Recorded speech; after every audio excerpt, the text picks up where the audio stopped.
So this is another one of those moments where I told you so. We have a new Data for Progress poll that came out. Look at this. Support for the wealth tax. 63% of the country overall supports a wealth tax. 63%. Democrats, 82% support, only 9% oppose. Look at the Republicans. 45% support the wealth tax, only 41% are against it. More Republicans support a wealth tax than oppose a wealth tax. That flies in the face of everything you've been told about Republican voters your entire life. And then independents, 59% support a wealth tax, only 26% oppose. So, what's the takeaway here? The takeaway, yet again, is that Washington, D.C. is incredibly corrupt and out of touch and not representing the will of the American people. That's the takeaway. By the way, it's not just this issue. I'm actually using this poll to make a broader point. Because you know another piece of legislation that even most Republicans support? S1, the For the People Act. That, of course, is the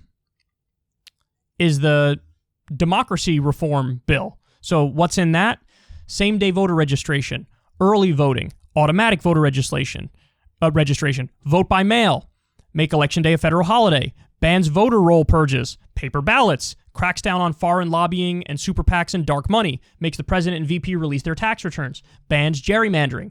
So even Republican voters, when they're not told, hey, the Democrats came up with this bill, and they're just told the actual policy specifics, the majority of Republicans support the For the People Act. By the way, Joe Manchin, the so-called moderate Democrat, opposes the For the People Act. So again, how out of touch is Washington, D.C.? How corrupt is Washington, D.C.? And I could go on all day, guys. Raising the minimum wage, that's another one, where, according to some polls, more Republicans support it than oppose it. So we have a variety of issues where the country is completely united and D.C. is against us. Well, now you know, sometimes the numbers are astounding and overwhelming. 63% support for a wealth tax. See, and by the way, I think this stuff moved a little bit more, the numbers moved a little bit more because of the pandemic and the depression.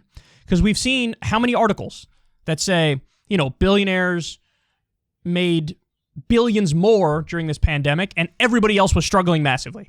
And people look at that and they say, wait. That is not fair. That is not just. Regular people are hurt through no fault of their own. This has nothing to do with an individual moral or personal failing. This has nothing to do with people being lazy or whatever the fuck. It has to do with a broken system.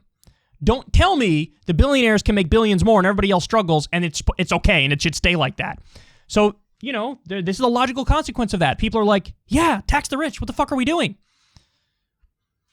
So, I mean, I don't know how many times I can do these things and do these segments, but I'm begging the institutional left flank, for the love of God, would you fight for some of these things? Would you stick your neck out there? Would you take the media smearing you and siding with Biden who wants to do nothing? Lead the fight for us. That's why we sent you there. And guess what? You have a silent majority on your side. I wouldn't even talk about it in partisan terms. I'd go out there and say, I'm here to represent the will of the American people. This is the will of the American people. If you're a Republican, if you're an independent, if you're a Democrat, hop on board. I'm fighting for you as people, as Americans. Take on the fight. But I won't hold my breath because it seems like nobody's fighting for you.